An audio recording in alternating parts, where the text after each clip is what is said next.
Hello, everybody. How are you doing today? I'm Marcia Villalba, developer advocate for AWS.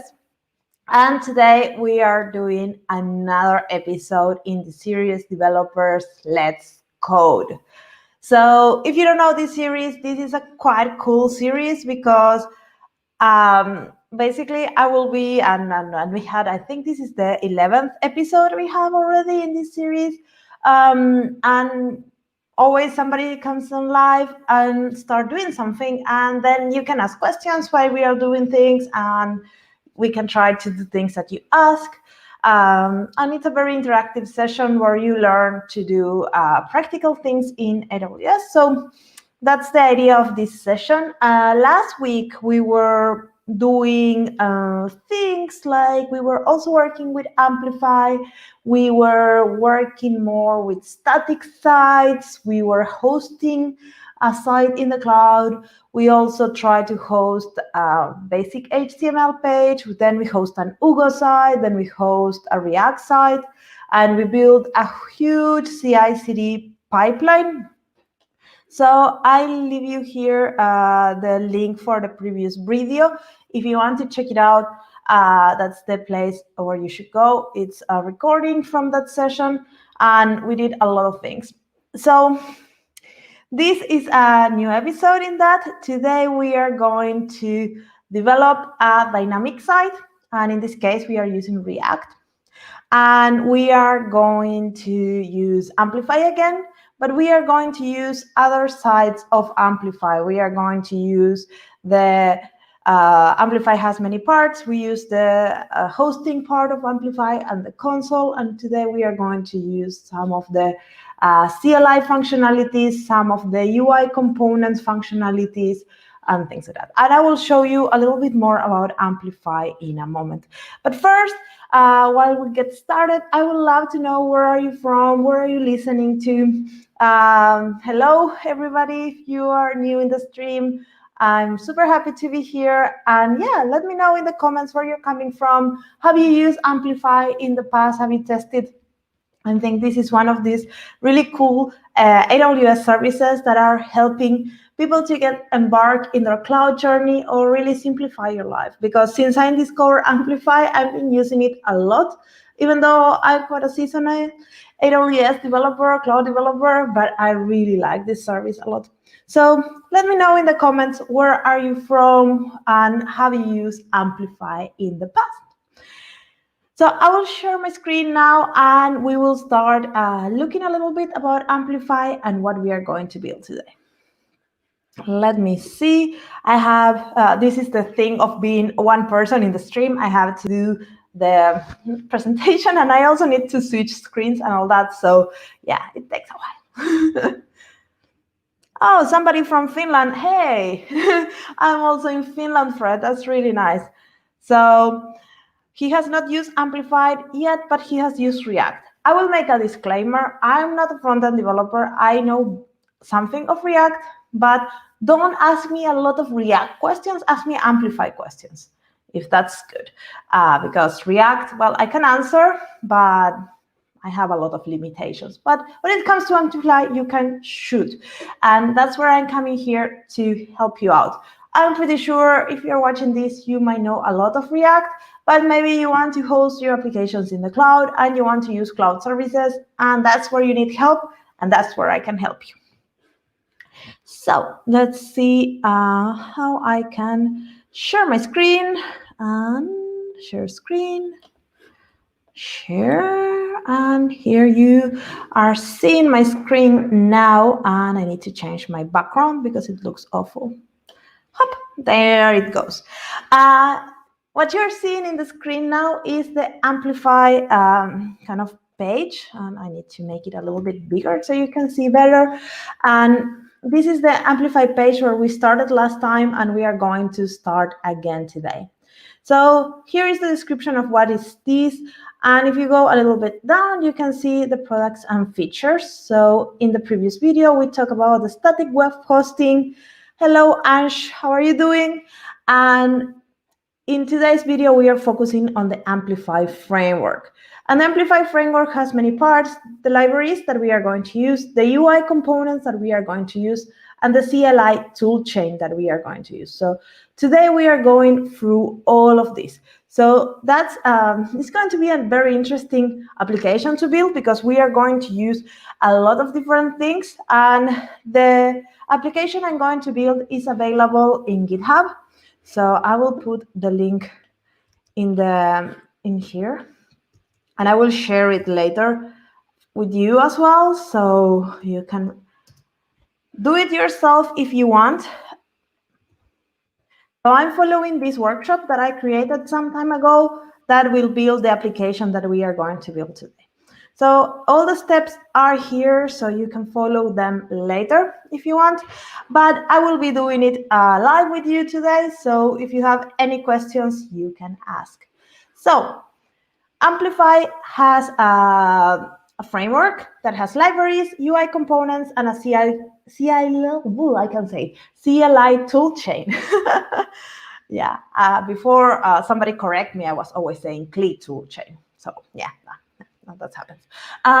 But yeah, so basically the libraries will help you to connect to your cloud backend. The UI components, you will see, that will help you to simplify your life when you are working with these libraries. So for example, we will use the UI component for the authentication. So you don't have to write the authentication username and password, and what happens if the user forgets the password. That's all handled by a UI component. And then the CLI toolchain, we will use it to add backend and create backend pieces of our application. We are going to build a full stack application from the backend to the front end, all using Amplify.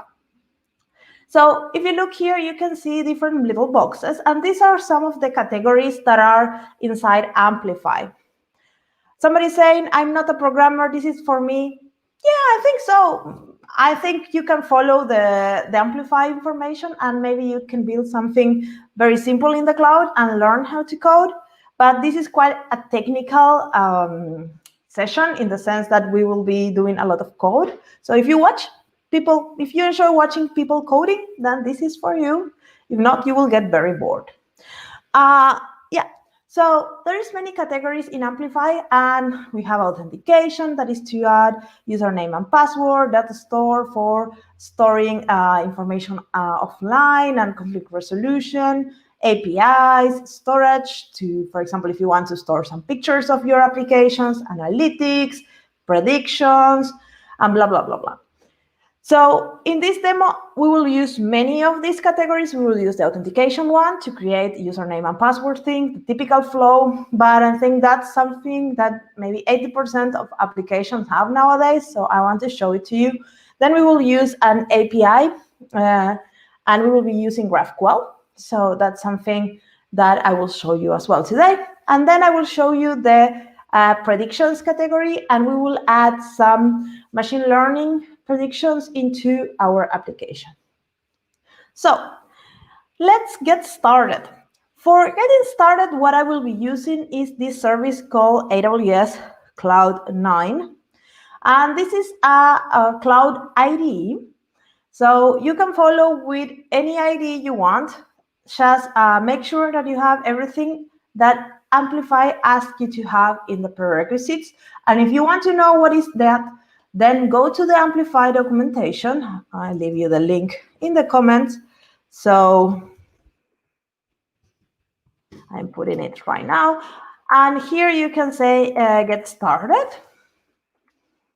And here you choose what kind of framework you want to use. I will be using React, but this is available for many other frameworks. So if you're an Android developer, this works. If you use Angular, Flutter, Ionic, iOS, JavaScript, vanilla JavaScript, Next.js, React Native, or Vue. So this is, I'm showing you the React because that's what I know how to do, but you can use more or less the same ideas with the CLI. Well, the CLI works the same way, no matter what framework you use for your client. The libraries are, I think, more or less the same, but they have different kind of interface to call them, because every programming language has a different way to call the methods. And then the UI components are available for React, React Native, Angular, Ionic, and Vue. So for others, you might need to build your own UI components. So yeah, so go and find what you're doing. We are using React, and then go to, for example, the get started and read the prerequisites. And if you have all that in your computer, then you're good to go. Then you need to have an AWS account. I will not show you how to do that. And then you need to install the Amplify CLI. And that's all documented in here. So just go and follow these steps, and basically you will get to the point that I am now in my IDE. So I will be using Cloud9, but feel free to use any IDE you want, Visual Studio Code, Atom, whatever is trendy right now, just use it. And then I will open my IDE. I already preloaded a couple of things because I wanted to save some time. So if you go to that GitHub repo that I showed you before, where the whole workshop is, you can find all the instructions on how to set up everything that I just did. So I did step 1 and step 2 before joining you today, but you can go and follow those steps. So yeah, so I have the application here, Notes app. This is a basic React application. It's empty. I did npm start, and it's running in my browser here. So this is a basic React application, and I can go to my source, app.js, and I can edit here, learn, amplify, and save. And this should change here. Let's see.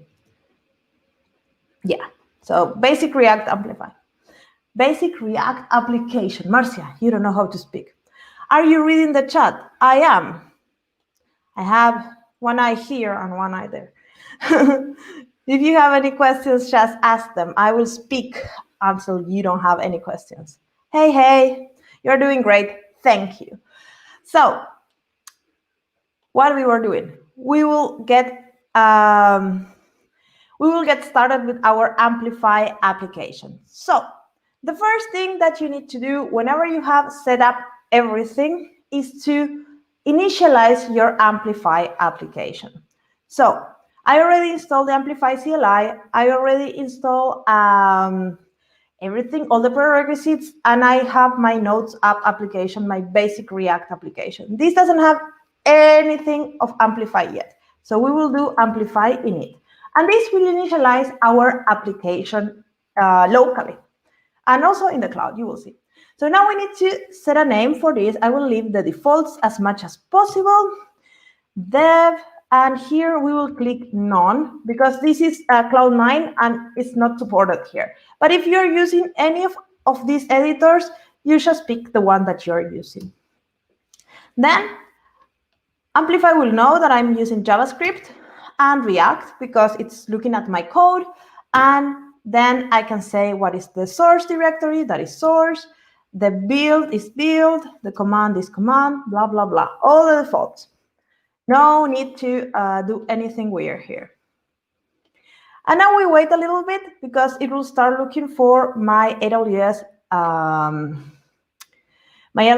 profile, and I have here one profile in this account that is my default, and it's asking me if I want to use it, and I will say yes.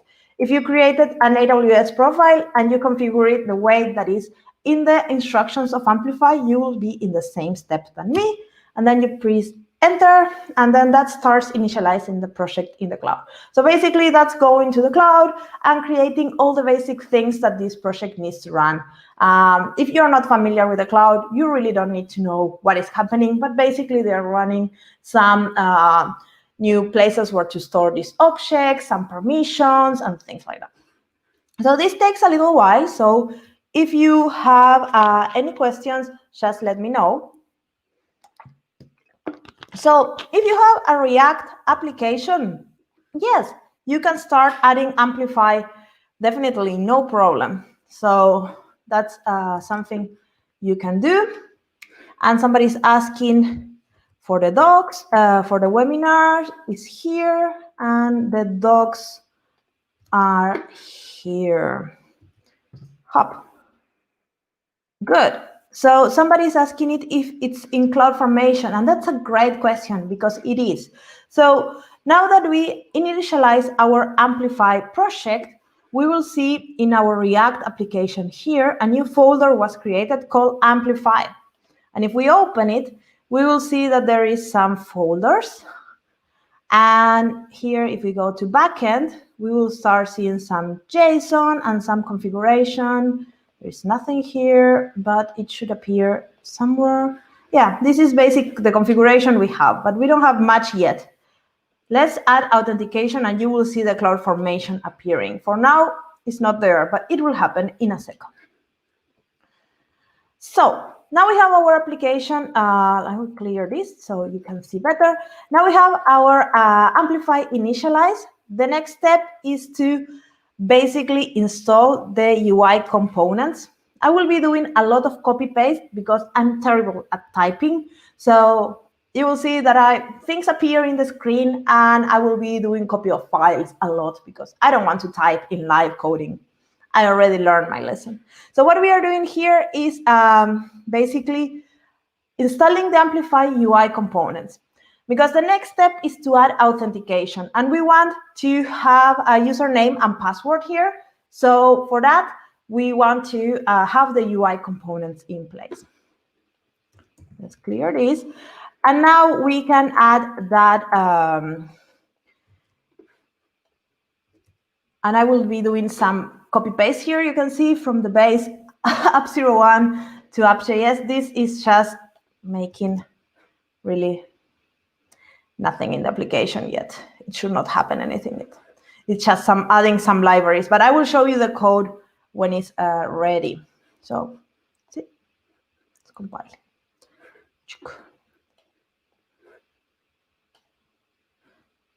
Why you are taking so long to compile?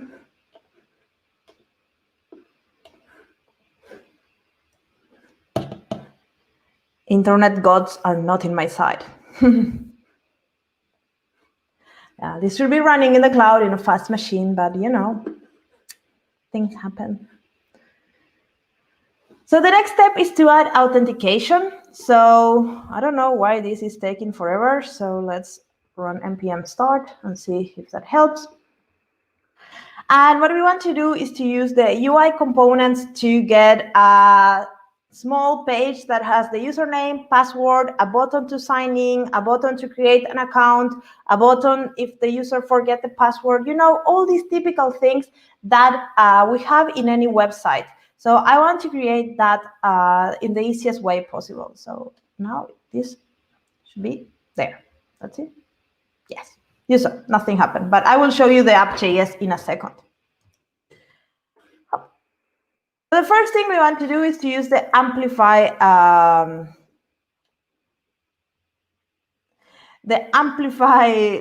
CLI to add authentication. And for doing that, we always do Amplify, add, and the name of the category. In this case, it's auth. When we add APIs, it will be Amplify add APIs. When we add predictions, it will be Amplify add predictions. And this will configure the authentication locally. So when we are doing this, this is all local. So we will say, what is the configuration I want? I will pick the default configuration. You can choose others. Then we can say how the user will sign in. I will say with a username. And that's it. I don't want to do anything else. So I use all the defaults. And this will create a configuration locally. And now we should be able to see the CloudFormation for the one that was asking.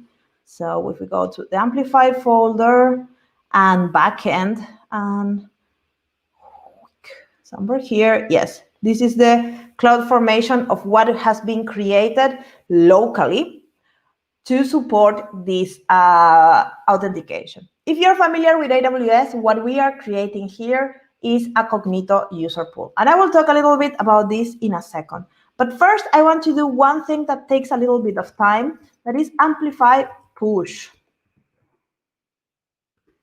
And when we do Amplify push, this local configuration goes to the cloud. So now the cloud will get the authentication, and we will have that piece of our backend.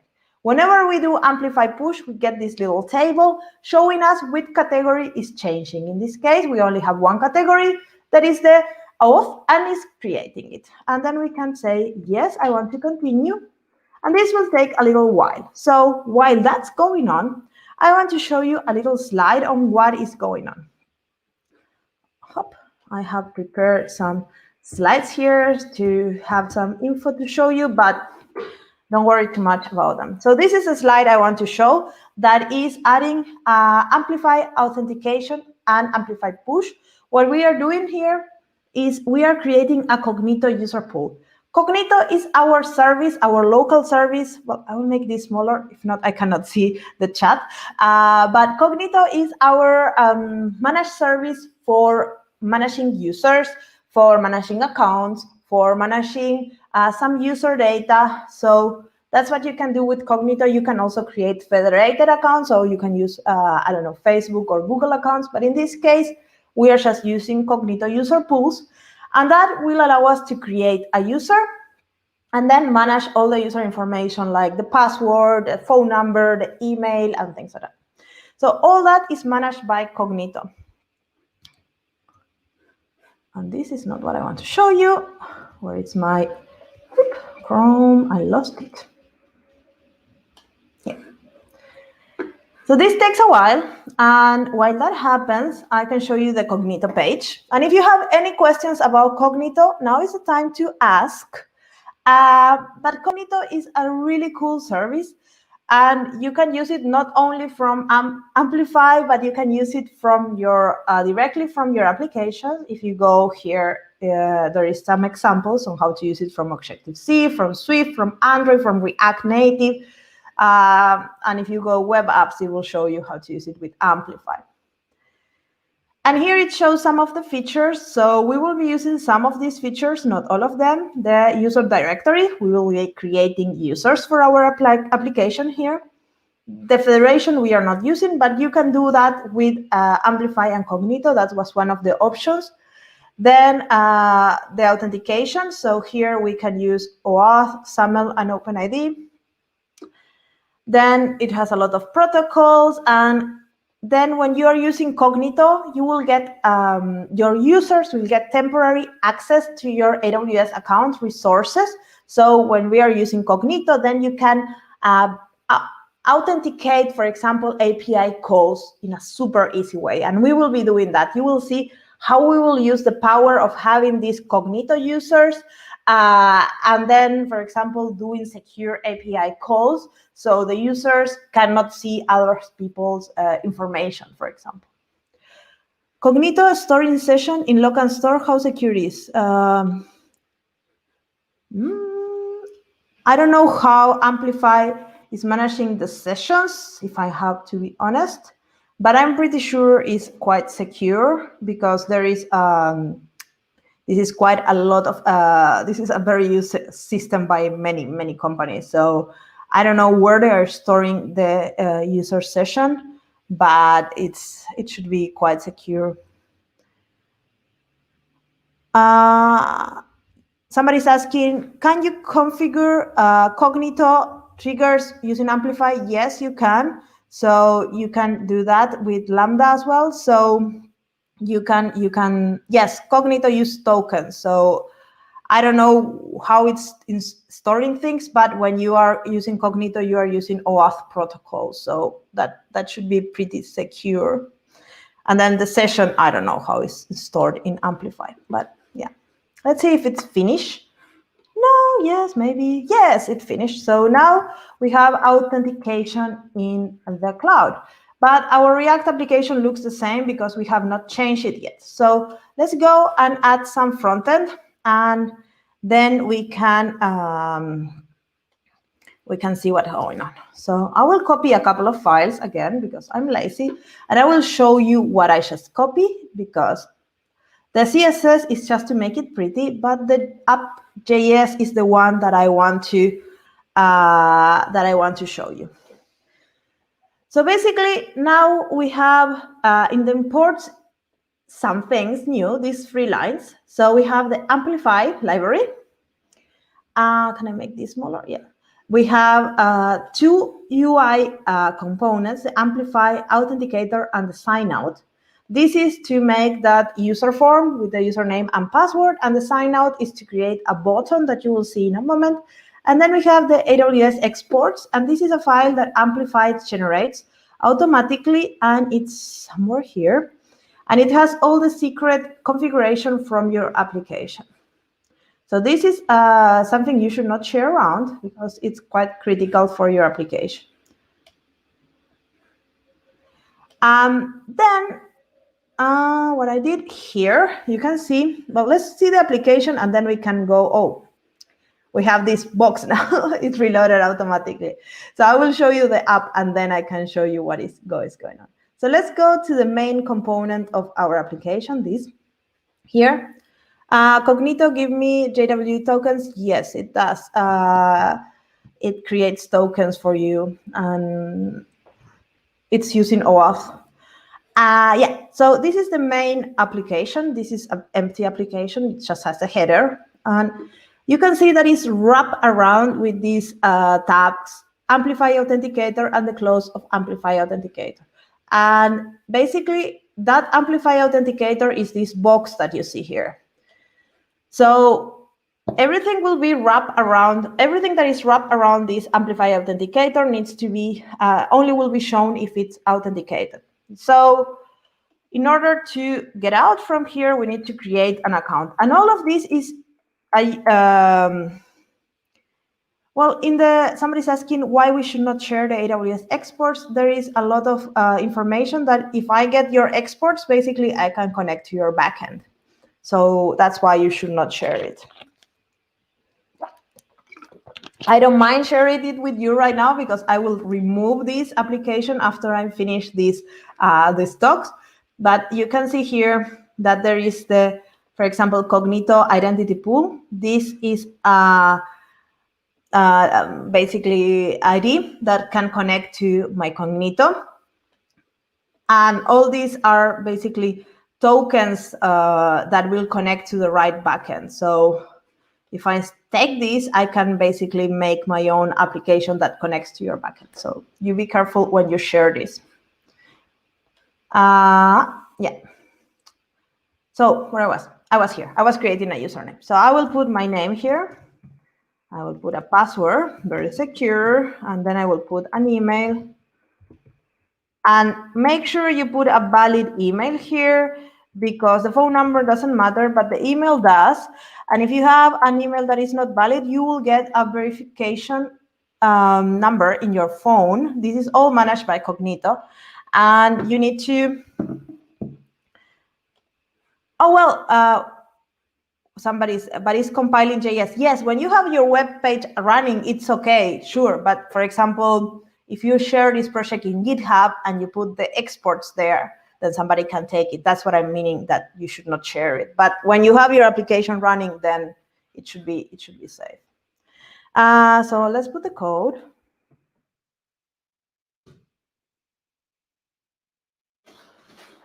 And here you can see this orange button, and this orange button is the one that we had here. This another UI component, the Amplify sign out. So if we press that one, this sign out, and then if we log in again, log in. Basic authentication. Good. Now we have auth. Let's add an API. And for adding an API, again, Amplify add API.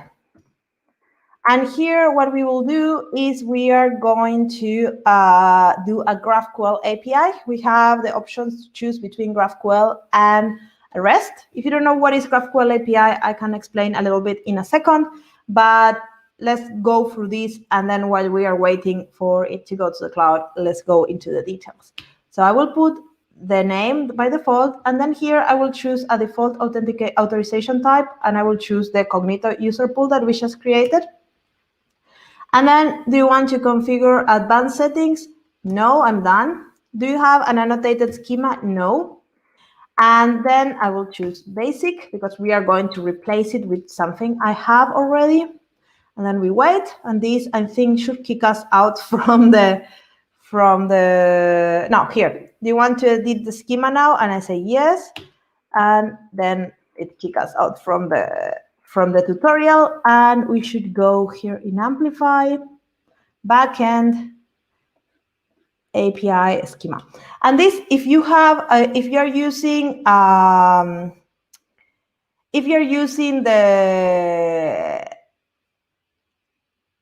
the Visual Studio Code, Atom, or something like that, that is allowed, then when you say, do you want to edit it now, it will open it for you. But because this is IDE that doesn't know Amplify, then you will have to go and find it yourself. So we want to edit this schema GraphQL with something else. So I will be doing a little bit of cheat, because as I said, I don't like typing in the streams. So I will copy the file. Let's open it here. And let's see if this changed. Yes. So what I did, I created my own GraphQL schema. And here you have it. You have, we are doing, I forgot to tell you what we will be building. I think that's an important information. We are going to build a notes application. So I even have a slide showing that. So we are building a simple application that a notes. It doesn't matter where you're building. You can do this whatever you want, but just a node, and then we are analyzing the sentiment of that node, and we will be adding some search. And these nodes are personal, so I will be making nodes, you will be making nodes, everybody will be making nodes, and we can only see the nodes that from the others. So let's go here again. So we have the node type, and when we are working with GraphQL, you always have types. And here it's not different. We need a type for the nodes, and each node has an ID, and this is generated by the service, and then every node has a node of type string. This is mandatory. And then you see that there is some at something, and I will explain that in a second. But now, trust me on what we are going to do next. So then while this is compiling in the cloud, then I can explain you all the details. So let's go here and do Amplify push. And while I push, I show you everything, so you know what I'm talking about here.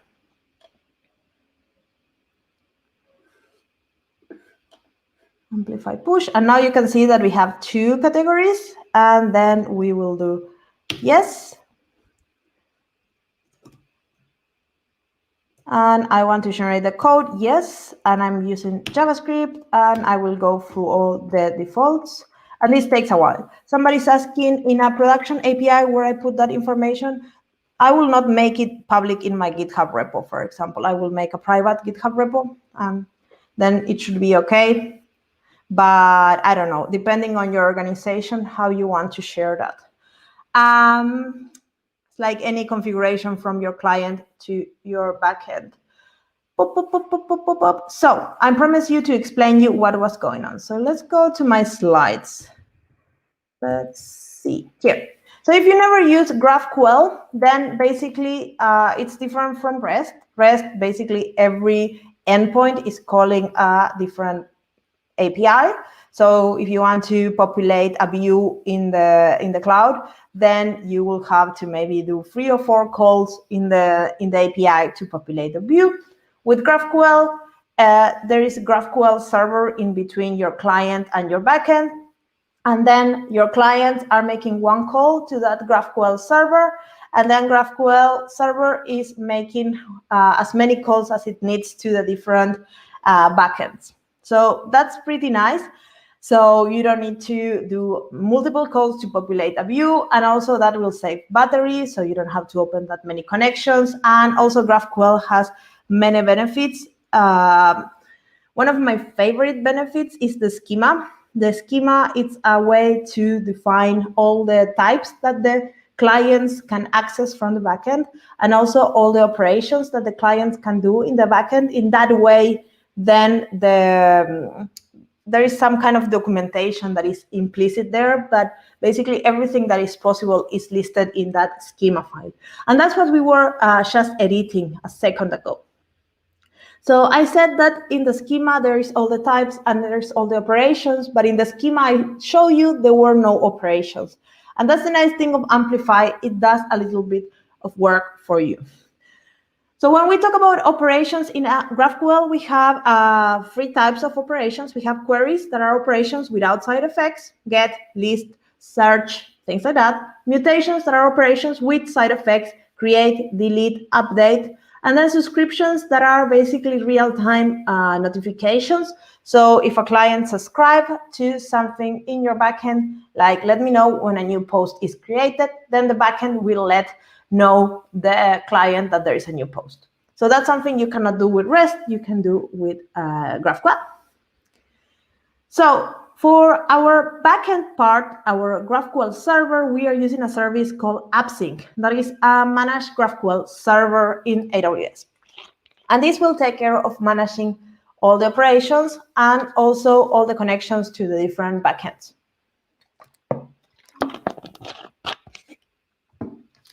So we had this node type with the ID and the string. And then we add a couple of annotations there. I show you that there were, I always lose Chrome here. We have a couple of annotations, add model and add auth with these rules. So what that means, the add model means that Amplify will create automatically what does AWS does in the background for GraphQL server. Does it seem easy to? No, it's using this service, this managed service called AppSync. And AppSync is a fully managed service by AWS. So I don't know what AWS is doing in AWS to do AppSync, but it's one of those services that are serverless. You pay for how much you use. So it depends on the amount of queries you do and the request and the traffic that is there. So when you add this annotation add model, what Amplify will do is to create automatically all the operations for you to create, read, update, delete, and list. So those 5 letters and the add will create all these operations. So even though you don't define those in your schema, by having the model, you are implicitly telling Amplify that you need to have that. Also, you are creating the table to store that information. So we don't have a table yet. We have not defined anything in our backend. We have said add API, so this was added, but we don't have a backend besides that. So when we do add model, then the table for storing these nodes is going to get created, and the connection between the AppSync and the table is going to get created, and all these operations are going to get supported in these connections. So all this happen automatically when we add these 5 letters, add model, in our schema. So this is very powerful.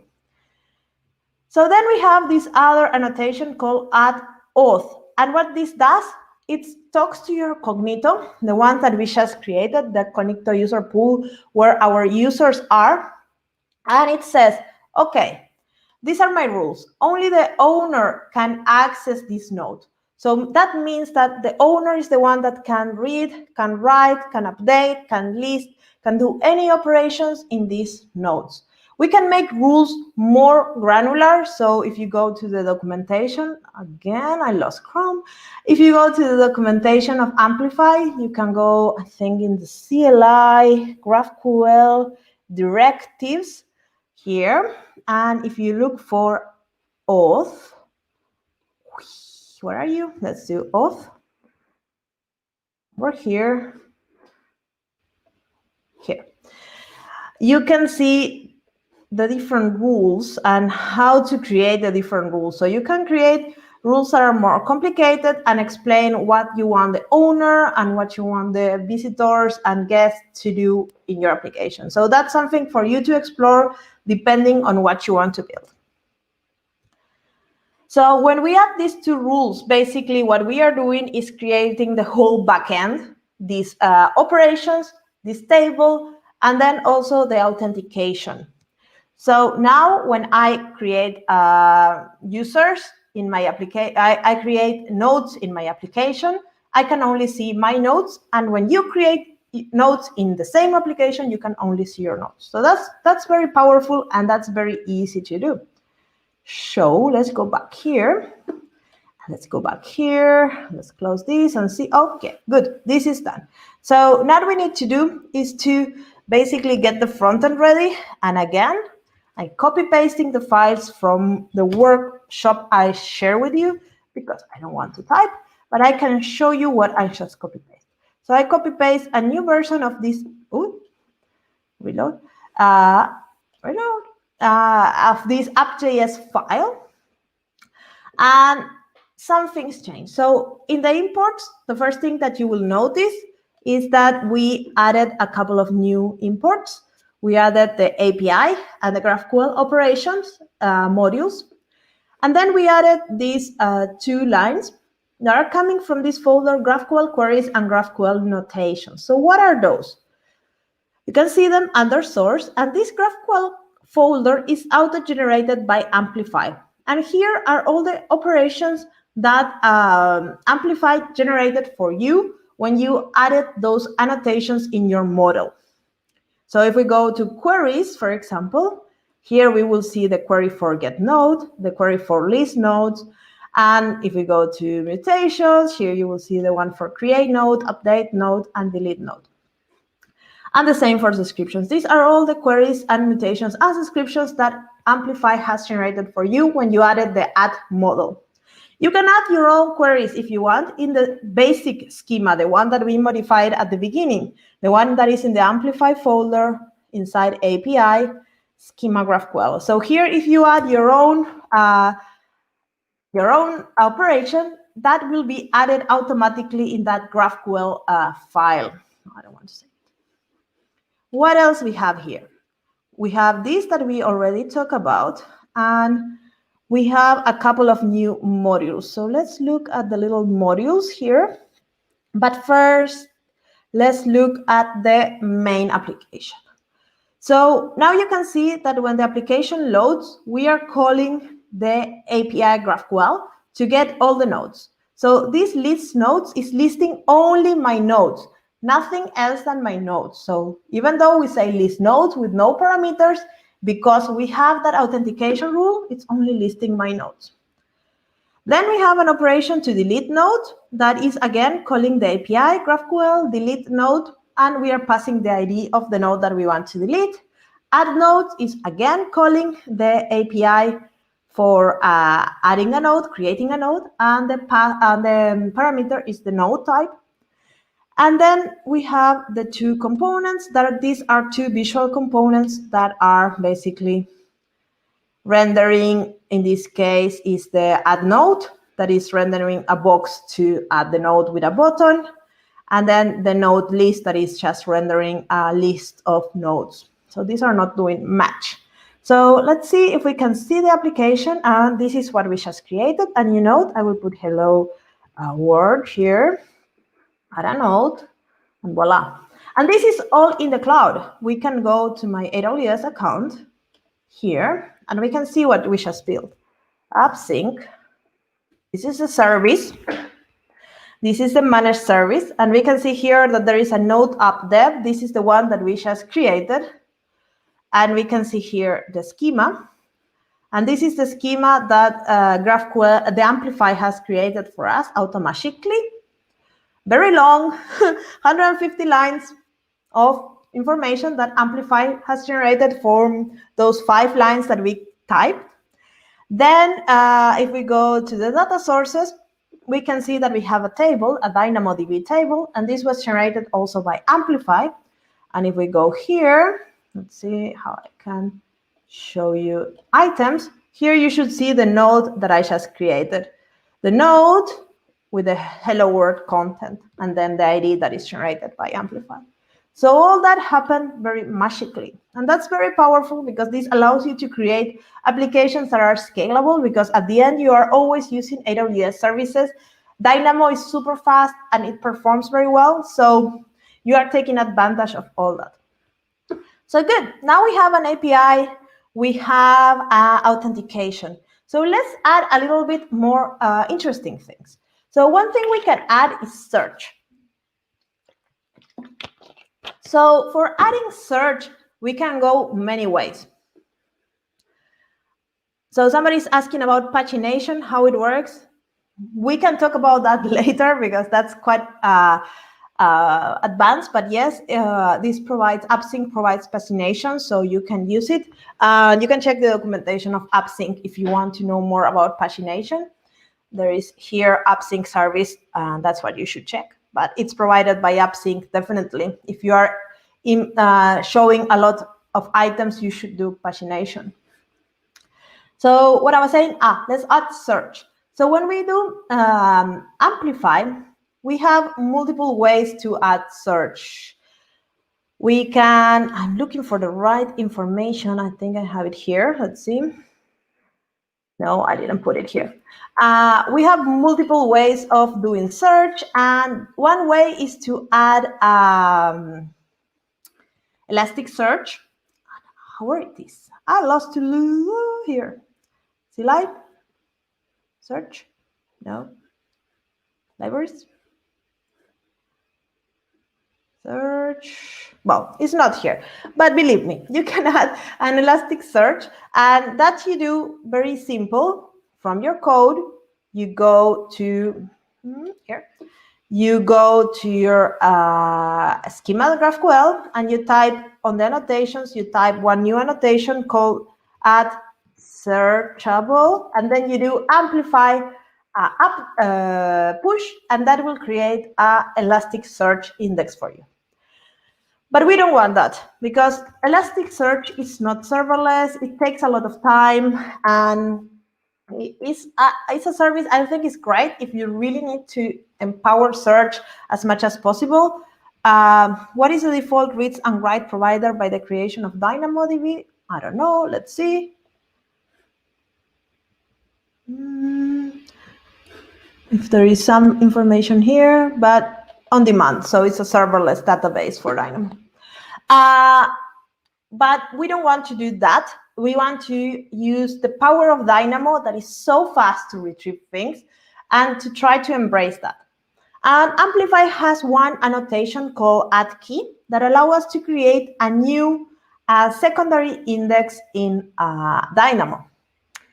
And secondary index maybe is a term very complex for you, but basically Dynamo really thrives when you search by ID. So if you want to do search, you really need to organize your content in a way that is searching by ID and then by a secondary level search. So in this case, we are searching by, I don't know, owner and the text in the node, and that will be a really good search. But if now we go and start searching all the nodes by node text, that will be very inefficient. And that's the way Dynamo works. It's really thrives when you are searching by indexes. And when you have a table like this is indexed by the ID. And because of that, we need to create another index that is indexing in the way we want. So for that, I will be changing a little bit this schema, and I will show you what we are doing. So now, let's see if this reload. Hop. So now we have the type node again. And node has a new annotation here, that is the key. And also we have one parameter here that is owner. And this is, before this, it was a secret value that we had in our table. So if we go to our items, you will see that there was an owner. In our items, this was generated by Amplify without us knowing. But now we make it visible because we want to create a secondary index that is indexing all the nodes by its owner. So now we are basically how Dynamo works. It will put all the nodes of an owner in a little bucket, and then it will order all the nodes of an owner by alphabetic. And then we can perform queries on those nodes in a very efficient way. So that's what we are doing here. We are using the secondary index that is called, in this case, we are calling it owner index. And then we are creating a new query. This is a GraphQL query, nodes by owner. So now we can perform some kind of search in our nodes. We cannot perform really free text search, like finding everything that has a hello, but we can start thinking of things that are like starting with hello or things are more simple. If we want to really embrace search, Elasticsearch is the service to go, but Elasticsearch will have a cluster of Elasticsearch that will be on all the time, that will be expensive, and for simple things, this works very good. So what we want to do now is do amplify, push, and this will push the new secondary index into the database. So let's wait for it, and you will see that when we get the tables with the categories, it says that API was updated, and we say yes, and now it will ask if we want to update everything, and we say yes, and this will do the update in the cloud. And I saw there was one question. Did Amplify created a global secondary index for the owners in the Dynamo table? That's what we are doing right now. We are creating a secondary index in the table. Our current table doesn't have any index. It's a very basic table, but now after this change goes to the cloud, we will have a secondary index by owner. So that's what we are building now. And the sort key, if you're familiar with Dynamo table, will be the nodes of that secondary index. So this takes a little while, and I think I have a couple of slides on that. So this is the annotation that we just added, the add key. And this, as I said, creates a new index in the Dynamo table. And we are organizing by the owner and then sorting it by the nodes. And these are the queries that Amplify libraries allow us to perform on those data that we are retrieving from Dynamo. Greater than or equal, lesser than equal, equals, begins with, or between. So because the contains is not supported yet, we cannot do this kind of find hello in the middle of a sentence or something like that. But for our exercise, we will be using the begins with, and that's quite decent for a simple, very fast search. I need to pick another water bottle. This space is so dry. If you have any questions, shoot, we still have like 10 minutes to go. And I would love to finish this demo so we can add the predictions as well, because I think this is something super interesting. I don't know if you are having fun watching me fight with Amplify, but this is something I really enjoy. Yeah, so this is uploading it in the cloud, is creating the secondary index. So here it's showing everything that is going on. So we don't really care much about it. So remember that all these annotations, directives, I don't know how you call them, they're available in CLI, GraphQL, directives, and there are many here. There is not only model, there is authentication. It will be so nice to have an index. Authentication, key, but then there is many others. So that's something you can take a look and see what you can do, because there is the searchable here. This is the one that creates the Elasticsearch for you. But then the predictions, this is the one we are going to use in a moment. And then what else we have? HTTP allows you to do some HTTP resolvers with your application. So if you want to call another third party, then you can by using this. Somebody's asking if there is a limit on the number of GSIs in Dynamo table. Yes, there is, but I don't remember. GSIs, Dynamo. See, 20. Yes, I know how to Google. Yes, this finished. So let's go and check the front end for this. And then I can show you what happened. So now we just updated the JavaScript file again. And I added a component here called search node, that this basically adds another beautiful box with a button that allows us to search. And then in the main application, where are you? Here, I added a new method called search node that is calling the API. No, this one. That is calling the API in this operation that we just created with the input of this box. And then if we have something, we display it. So let's create a couple of nodes. Hello. Hello, Twitch. I told you I don't know how to write. Hola Mundo. AWS. And now we can search AWS. Search. Hola. Yeah, there it worked. Hello. All the hellos. Hola. All the holas. And then we can put Pepe. We don't have any node with Pepe.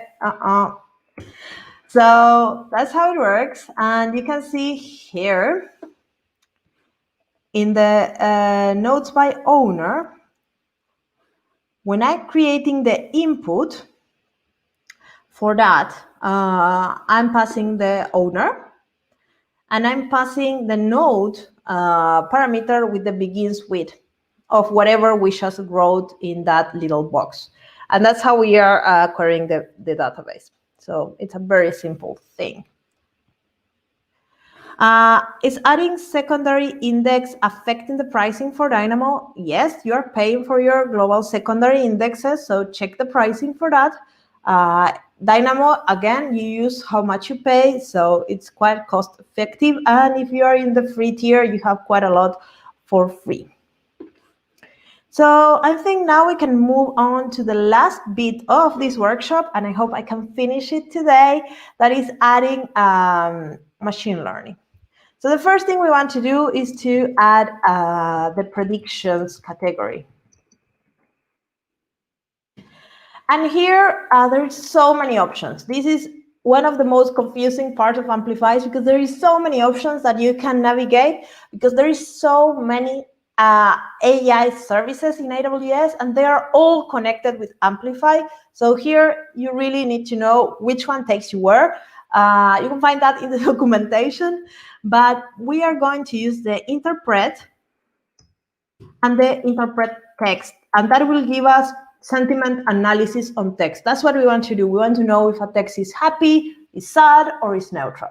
Something very simple. But you can do translations. You can do voice over text to voice, voice to text. You can do image recognition. You can do, I don't know, whatever you imagine, there is a service for that. And if you have SageMaker models, you can integrate them as well. So it's just like very, very powerful. So I will go with the defaults here. And then when it asks me what kind of interpretation I want, I will just pick them all, but we will be using the sentiment. And I will be only giving this permission to the authorized users with my Cognito user pool. And then let's see what else if ask. Good, so that's done. And then the next thing we need to do, let's see, is to modify our schema GraphQL. And I will add a new attribute in my nodes. That is the sentiment, because I want to save it in the database. So whenever I create a new node, the sentiment is processed and then it's stored in the database. So we don't need to call this API 20 million times. So again, because I'm lazy, I will be copying that schema from my files and we will be reloading it here. And you will see that the sentiment is there. It's not a mandatory field because this will be processed later, so we don't want to enforce that. And also because some of the oldest ones might not have a sentiment. So we will do amplify push, and this will go out now to the cloud.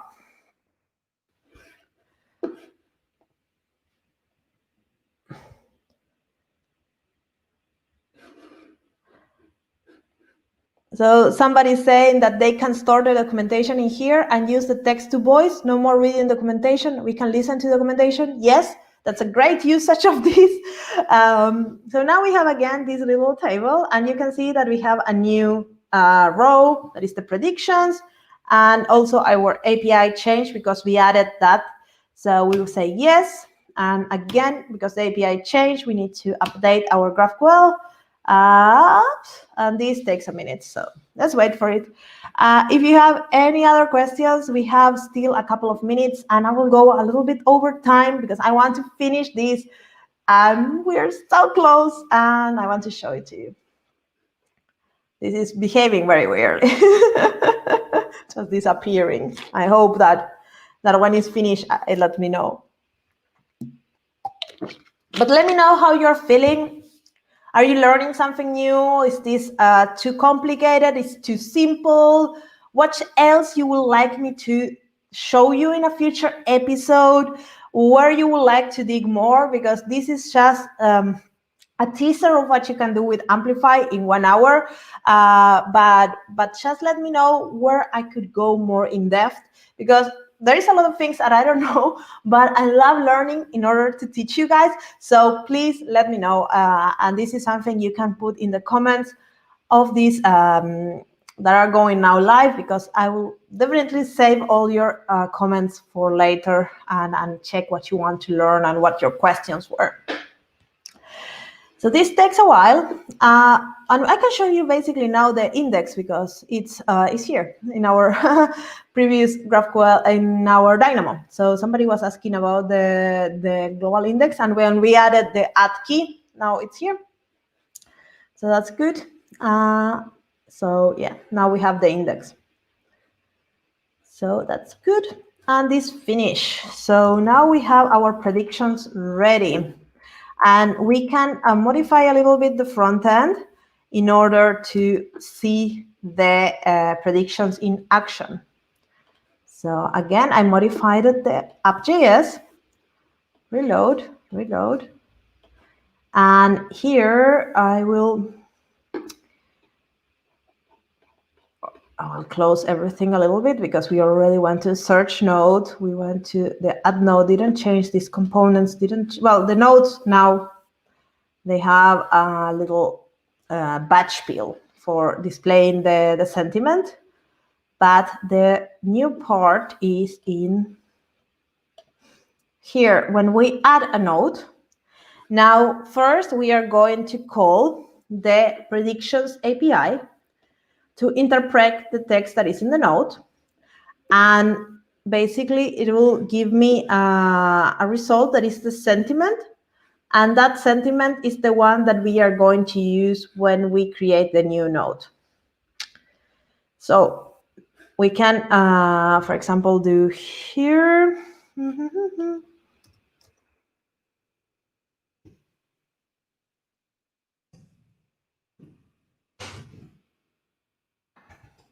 Only I knew how to type. Oh, yeah, Marcia. That's why I don't type online, because I always screw it.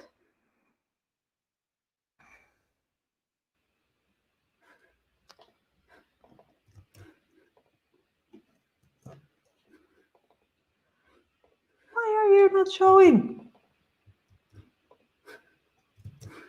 Well, you can see the text later.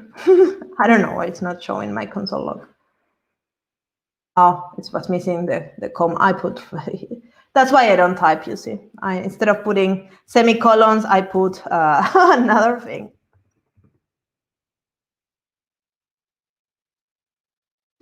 Yeah, I'm very bad at live coding. Let's see. Yeah, somebody's saying the colon is wrong. Definitely. I'm a little blind. So for me, when I code, I really need to pay attention of what I'm doing, because I cannot see very well. So let's see if this is loading. Good. And let's add a new node. I'm the happiest node in the world. And then this is calling that prediction. This is so small. I don't know how you're seeing it there.